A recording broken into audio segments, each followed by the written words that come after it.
Welcome to Dark Jottercast, and I have a guest today, Lillian, but I'm going to let her introduce herself to you.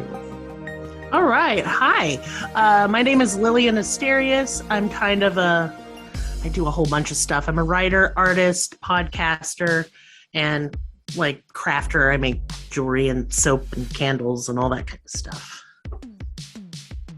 Yeah, that's actually how I noticed you. Like, I knew you because of the writing community.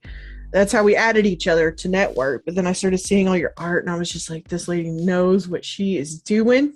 Thank you. I love your work. It's straight up my alley and stuff I would want to decorate my house with. And it's All very right. interesting because, I mean, in our community, I don't know if this is just me. A lot of us horror people end up kind of clicking together. Yeah, for sure.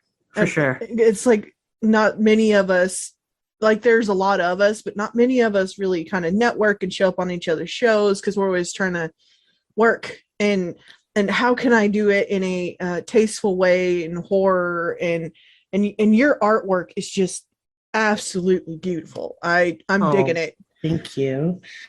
I appreciate it.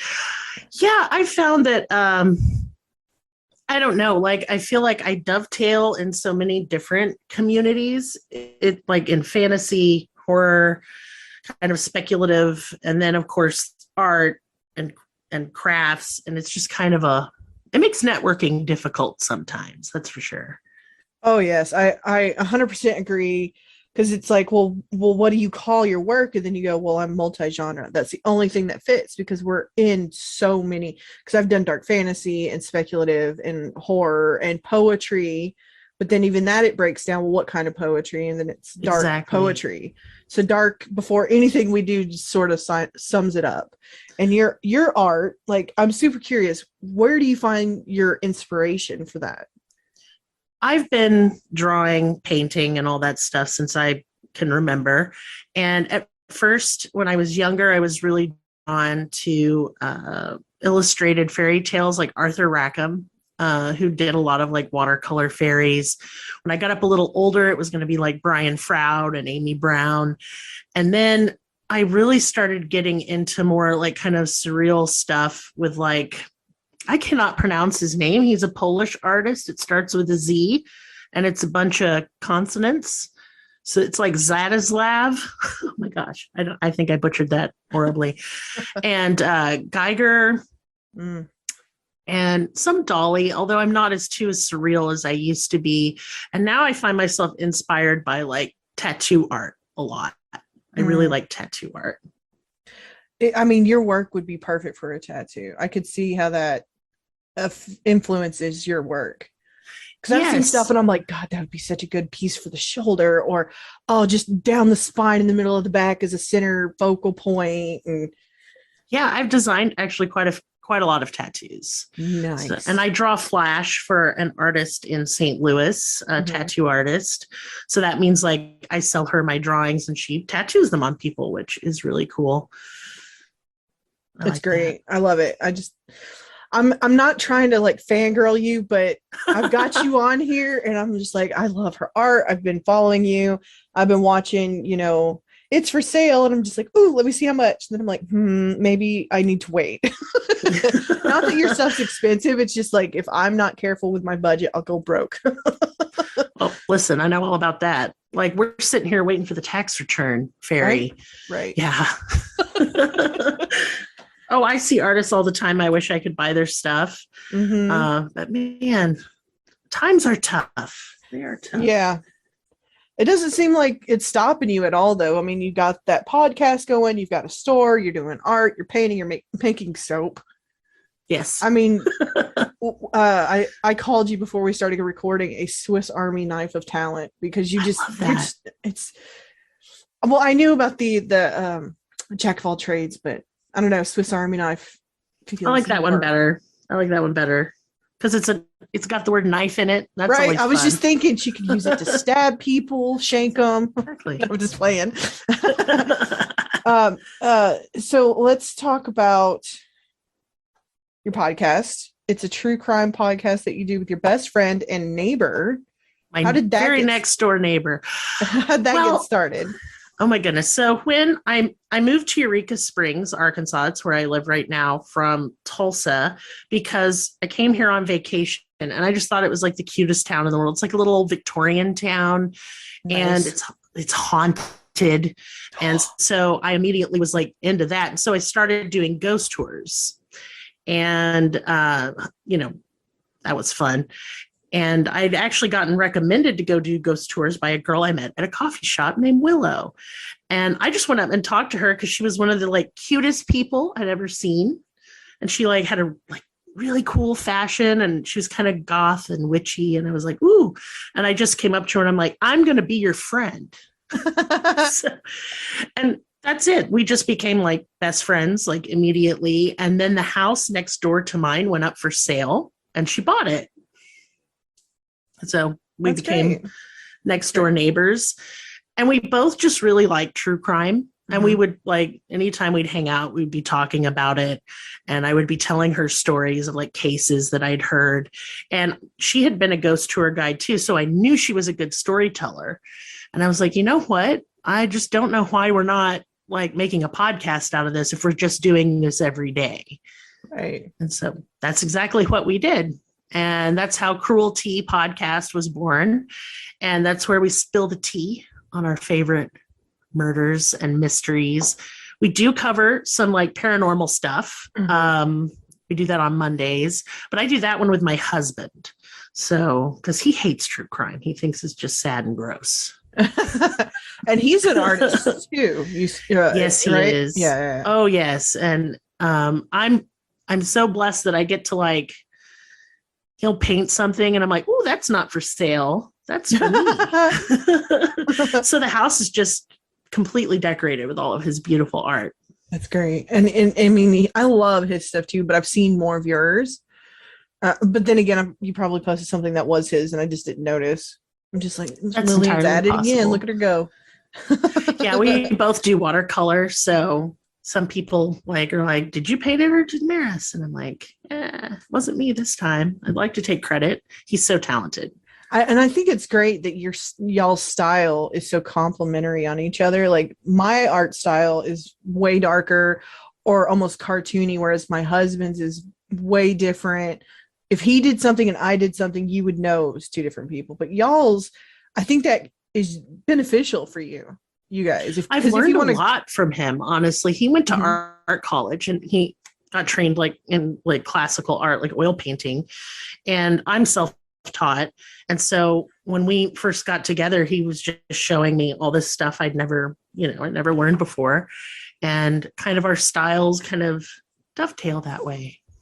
Which is fun. It's just beautiful. It just works.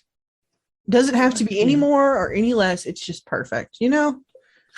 I feel that way, yeah. I do. To touch back on the podcast thing before this started, when I was waiting and doing my countdown, waiting so I could message you, I started watching a YouTube video about cases that Lorraine Warren and her husband never helped on or weren't a part of. And I was just like, man, like Winchester House. We do want to cover that one eventually. I really love that story. And my husband's actually been there and gone on the tour of the Winchester House. And we just have like a long list. I feel like I'll never run out of stuff to talk about. Well, a long time ago, a buddy of mine, where we're like, we should do a pilgrim. Let's hit all these spots we've always wanted. And then once we got our little list going, I'm like, man, this is all haunted stuff. Do we not have any other interests? Like, we just want to go to New Orleans and, the hotel that was in The Shining. And it's like, that it just took us over. But one day we'll pilgrimage around. And I'm iffy on Salem because they have the world's largest Ouija board now. That's I'd go tap dance on it. I ain't scared. It's not that I'm scared. It's just I'm cautious. Oh, if I don't know wish enough I could about say something. I'm good, but I'm not good, and I'm not cautious, and I'm very fly by the seat of my pants, and it's got me in some trouble. But that's okay. That's what makes your life interesting. Yeah, you got to take some risks, and maybe one day I will still be like, screw it, it's going to happen anyway. It's the world's largest. Let's do it. But I'm just cautious. I mean, I don't know if you ever read it, but I wrote a story called Human Ouija. I have not had the opportunity to read it. And I shall. One day when you get time. What's that? To read it. Yeah. I have no time. I mean, that story that I wrote it's about a guy who's so desperate to connect with his wife that he heard on the phone pass away that he starts messing with one, and he doesn't do it in a very smart way, and he ends up possessed. And then some people that practice come in to try to help him, but it backfires, and he's basically stuck with this thing in him forever. Because the runes that were supposed to protect him and the symbols that they used to protect him actually locked it in instead of kicked it out. Oh, dang. Yeah. Because I'm like, how bad could this be? Let me see how messed up I can make this one object. I mean, with possession, at least you're not lonely. Never thought about it that way. You got a friend in your head then. That's fun. Yeah. And this thing, the way I wrote it, it like can move its finger through his skin, so like it'll start bulging and move around, and that's how it communicates with him and those outside of him. Yeah, because I'm like, let's amp it up more. When I released it, I remembered that this one lady, I did those infamous Facebook parties people join, and I got a message from a lady whose mom just absolutely was like yelling at her for even joining it because it was the devil. I'm like, that's not what I wrote about. But and maybe Spicy Daddy just got a bad rap, Yeah. I think the devil's actually a great literary device and for art too. It's fun to play around with. Just another thing I'm not too scared of. I think I'm good. Well, it makes me wonder, since I have you here, when it comes to the devil in books, do you think he's overused? Okay. All right. This is like a little soapbox moment. I'm so glad you asked this. I think the devil as a literary device is used improperly often. Overused, not so much. My husband actually just finished a book about the devil, and it's called I, Devil, a love story, which sounds silly, and it is. It's very funny. It's kind of like along the same vein as like Good Omens, stuff like that. I love that show. It's kind of like a little comedy romance, but with the devil. And, because people always make him like he owns a seedy nightclub. And I'm like, would he though? I mean, he's been in hell. Maybe he just wants to do something like wholesome in the garden or like that show Lucifer. Is he really just going to be like fucking all the time and like, I mean, why wouldn't he? Running a nightclub? Come on. I mean, maybe, but then again, I'd like to see a different take on it. Not that it's overutilized, because actually finding a book just where the devil is the main character is kind of difficult. He's usually a side character. Or the reason for, but he's never the main. Yeah. Right. And so I've just found that I don't think he's utilized to the full potential. And so I just find it interesting in general to think about anyway. Well, I'm going to take that in note because he does show up in my book series, the Blasphemer series, but I haven't written him in yet. And I have kind of mentioned his part, and it's kind of like he's over it. He's like, yeah, he's over it, man. It's like he's the way I've set him up so far to be written finished is that he's just like, goddamn children, just behave, like an exhausted parent that needs a cup of coffee and about 4 days rest. And so he comes in and cleans house. He's just like, just stop. Yeah. I just find it, I find that a much more refreshing view than, the horns and the tail. He was an angel, maybe he just doesn't, and I don't think he'd like being in hell. It sounds like it sucks. Right. It doesn't sound fun. And so, yeah, I just don't think that aspect is like given much attention. Right. I mean, I think when people go talk about evil, he's like the face of evil in, the world, we think, oh, the evil devil, whatever. But I totally agree with what you're saying. He could be utilized more. I had story ideas of my own of featuring him, but I just haven't got there yet. I stay busy. Well, I mean, if you go from like actual religious text in the Bible, is that it says ascribe all sin to Azazel, the scapegoat.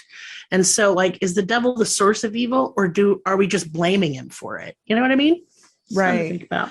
Well, I mean, when you start getting into religious studies, it's really interesting. I mean, I started getting into religious studies really early on. If I was going to go down a path, I was going to, know what I was getting into, not just what I had been told. I wanted to know for myself from old sources that were not edited or messed up or altered to fit an agenda. I wanted to know for myself. And that's how I ended up learning as much as I did about, the Bible and evil and the devil. And I'm going to keep some of my opinions to myself. But I don't know. I find it really interesting over on TikTok. There's a guy that talks about, is the devil really bad? Maybe he's good and he's been written into this bad part. Maybe he's actually God, which I know me saying that's going to probably piss off a lot of people, but I didn't say it. The TikTok guy said it. I'm just repeating. Well, it's rather to be pissed off than pissed on. Right? Sorry. My cat just jumped up and made noise. Didn't even know he was in here. So I guess we have a guest, Toebeans, who has his own Instagram. I tried to make an Instagram for I have a little Pomeranian named Bunny, but man, I can barely run my own Instagram, let alone like a dog's Instagram. And I'm not like, here's one thing I can't do, photography. Oh. So photographing animals is exceptionally difficult. So I just don't. Well, bother. I started it for him because he's got this unique look to him. He's got like a bent ear. When we found him on the street. He was like chasing a family for food. And then we called him and we're like, oh, this poor little baby. And his ear was damaged and flipped back. Vet said he was fine. And they were like, he's actually undernourished. So he's older than he looks because he was like a really little kitten. We were like, oh my God, he's starving to death. Poor baby. Probably, his mom could have died, and that's why he's so little, on the street. And when I started his Instagram, I'm like, some family member of mine would probably want pictures. So I thought that would be interesting. But I've got another cat and I have a dog. So I'm like, okay, that Toebeans' Instagram went straight to the household's pet account because I'm super lazy and did not want to start 3 accounts. And every now and then I'll post. I think the latest pictures I posted was actually our rescue Huddy, which is our Pitador. But I just mainly post pictures I think are cute that family might want to see because it's way easier than tracking down every single person and all of that. Yeah. But and amongst all of this stuff that you write and you create, do you have any works in progress that'll come out soon that people may see? Oh, always. Okay, so one thing we're working on right now, me and my husband, we actually met online.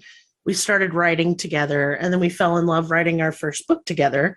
We write a dark fantasy series called The Books of Belshazzar, and we put them out for free on Wattpad. And I'll have a link tree, so if anybody wants to check it out, they're free too. We're going to do a dramatic podcast of our book, and my eldest child is the one who produces Cruelty Podcast, is just a fabulous musician. And so they are creating an entire concept album for the book series. And so it'll have music, we'll have like sound effects, we're doing voices, we got voice actors in on this. And we should be releasing this in about, I would say, a month, conservatively, maybe sooner. But yeah. So it's going to be like a record that you can listen to while reading the books. Well, it'll be a podcast of me reading the books, and then the dialogue is done with like voice actors, and the music will be in the background. However, if you like the song and you're like, wow, that's cool, you can go on to my kids' Spotify and listen to the entire concept album there as well. That's great. I think that's really, really cool. I don't think I've heard of anybody doing that yet. Good for you. I don't either. And so I'm just like super pumped about it. Groundbreaker. Why not? Sounds fun. That's great. And a lot of work we have learned, but that's okay. That's Look okay. At you. I'm just so proud of you. I know we don't know each other personally, but I'm just so proud of you. I made a comment, I think it was yesterday or in the middle of the night. I'm sleep deprived, super, super sleep deprived. And I was like, look, badass queen. Look at you go. I'm trying. I'm throwing everything at the wall. Man, you're killing it. There have been lots of times, I'll be honest, that, you kind of want to give up. I started selling my paintings for $5 a piece and I couldn't give them away. Our books went nowhere. Mm-hmm. Then we got in the Huffington Post featured for our books. Nice. And we ended up getting a literary agent. We were super pumped. However, her house burned down in the California wildfires. So she quit. And it was just such a devastating loss because we thought, okay, we've made it, Yeah. And now we've just decided to just share it for free because that's all. It's not about money for me, especially with the writing. It's just about sharing this passion between me and my husband with everybody. And thank you. Because I'm loving it. Thank you. And, if you like dark fantasy and lots of sexy time and intrigue and politics and, horror and murder, well, you'll like those books. Hear that? That means go get them. Go buy them. You don't have to buy them. They are free. They're not for sale anywhere. I give them away on Wattpad. All of our writing is free. Okay. Buy them if they go for sale. Otherwise, just read them. She loves what she's doing. I do. And we also have a Patreon for Cruelty Podcast. Most podcasts do an episode a week. We do 4 because we're crazy. And so we have a free episode, 3 of them a week up on Spotify, Apple, wherever you can listen to a podcast. I'm sure we're there. But on Patreon, we have an additional episode a week and 0 ads. 0. Plus a Discord, show notes, all kinds of fun stuff. Contests. I know. I love what you're doing over there. I saw you posting your watch views and I'm like, look at her go. And then I'm like, I already checked her out, but I'm going to go back because I'm going to support her because I love what she's doing. Thank you. We really exploded over the last couple of weeks. We went from, we've only been podcasting for 4 months and I didn't expect, much traction right away. I know it takes time and consistency. Mm-hmm. You got to show up, show people that you'll keep showing up for them. But man, our downloads and plays have tripled.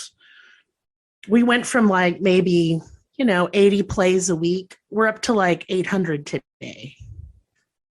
So that's pretty great. I'm pumped. Good. You should be. Excited. Those numbers are great. They are good. I'm really excited about it. I mean, I'm sorry, I interrupted. Oh no, it's fine. Go ahead. Oh, well, I was going to say you hit on a good a point of how everything takes time. I think that's something that you maybe have seen it too. I know I have, and I've talked about it, about people getting into the industry thinking it's instant. And it's not. It's a marathon. I've been at all this for a decade. You've been doing it longer than I have. And I will do it until I am dead. I do. I love making art. I love making stuff. I love podcasting. I love talking, obviously. And I just, even if it never makes a dime, I'm just going to keep doing it because I love it. Right. I think that's where a lot of people actually start losing the support of maybe their families because they're like, I'm going to do this thing and I'm going to make money. And then it doesn't hit. Oh, we're in this for the long haul. We're starving artists. And don't let my chunkiness fool you. Our whole family is artists. My middle kid, Valentine, is an artist. Will is a musician. Youngest kid, John, is getting into game development and coding. So cool. I love it. So we all just work together as a team because, life's hard. That's great. I think my son's into that coding and the gaming and all of that too. But there was one point I was trying to take some marketing photos. I was going to do a giveaway or something. I can't remember what it was. And he's like, Mom, you're doing it wrong. And he flails his hand at me and takes my camera. And he took a really, really good picture. I'm like, And that's why I had you, so you could fix my mess ups. Oh yeah, that's why I had John get into coding. I was like, I don't want to learn how to make a website. You do it. Since none of y'all are going to learn how to be a plumber or car mechanic, at least help me with something. Right? I mean, I'm going to look at my list of questions, see if there's anything I've missed. No, I think we've covered it already. See, I had a short list.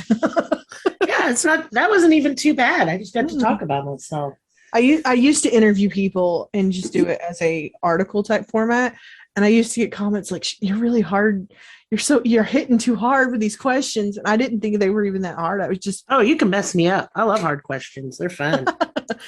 Well, give me enough time to really dig and maybe I'll come back and be like, let's make it hard. There's some controversy going on. Actually, I was just thinking about like the ethics of true crime as entertainment. Because I consume a lot of true crime media. Excuse me. And I've noticed like a lot of victim blaming, a lot of just some icky stuff. And I think it's really important. So you can be a funny podcast and do true crime, but not making a joke out of like the victims. Right. And that's something at Cruelty, like we take super, super duper serious. Because I'm a silly person, but I want to be respectful to the victims most of all. Right.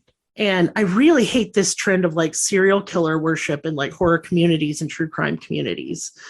These are terrible people that have just ruined the lives of these, victims and their families. And they're not cool. Ted Bundy wasn't hot or smart for that matter. He was actually below average intelligence, as I love pointing out.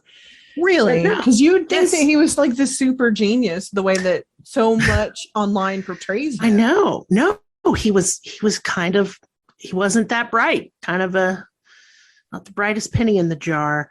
Well, I mean, if any of them were true geniuses, they wouldn't get caught because they would be doing what they're doing. No, they'd be like, wow, I need some psychotherapy super bad. No, Ted wasn't a very smart guy. Like if you look at how, especially if you watch like any documentaries on how he represented himself, he was his own lawyer. Right. He didn't know what he was talking about. He just made a fool of himself. Well, I do like true crime too. And all the stuff that I had seen on him, all I could think was he's doing this to distract. Maybe he just liked the attention. That too. But I mean, he proposed to that lady. I can't think of her name. But he proposed in the middle of his trial. Like it was a big game almost. Well, and the judge, boy, I have no nice things to say about the judge on that particular case because they just let him get away with a bunch of nonsense. I do find it interesting though that like later on he ended up helping profile people. Well, he just liked talking about himself. Well, yeah, but I mean, it led to them like catching people and really developing what to look for at scenes and things like that. So in that way, he was helpful, but he did some awful stuff. Like I started finding when I was really digging into some of this stuff because I watched that movie that came out on Netflix, and I was just like, oh yeah, that was Zac Efron. I watched it too.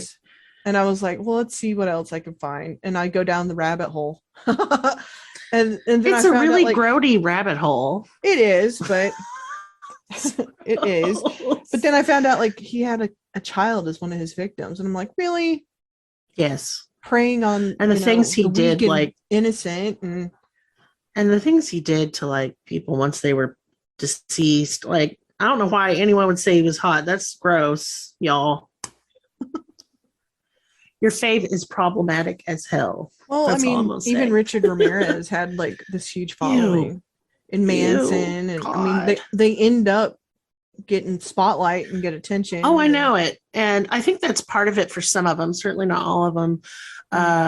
But yeah, I really try and focus on the ethics of true crime because I see it done really, really poorly, or I'll see victims like whose cases get featured on podcasts or documentaries, and it hurts them. I just never want to do that ever.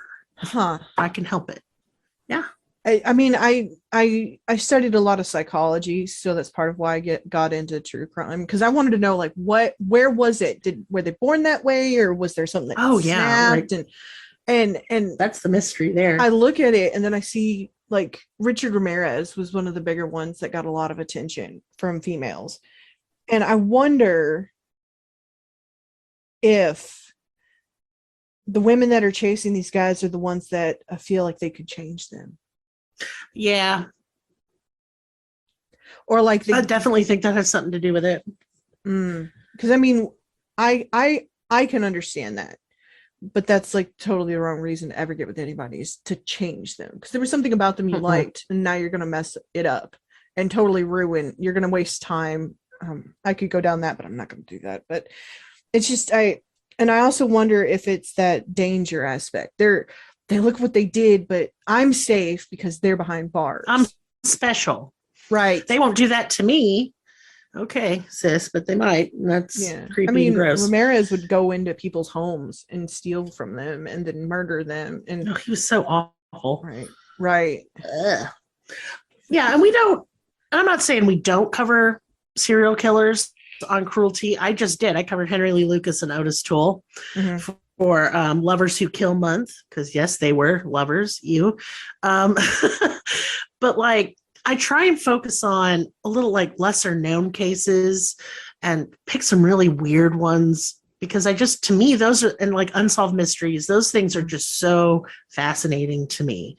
But yeah, we try and cover a mix of like famous cases and then really, really obscure cases. It's super fun. I want to actually share something with you. No, I'm not a serial killer. Unless you're talking about a bowl of like honey nut cereal or something.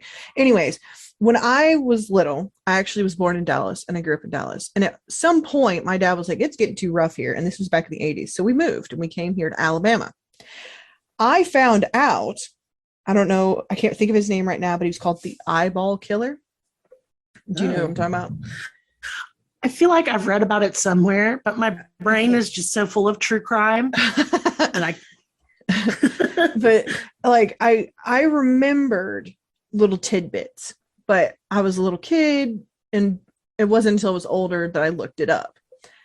And I completely got wigged out because the area that he was known for was an area in which I lived at the time when I was a little kid. And I turned to my mom and I'm like, Mom, you could have been at the grocery store with this guy and not even known it. And she's like, I know. Isn't it weird? They did catch him in like early 90s.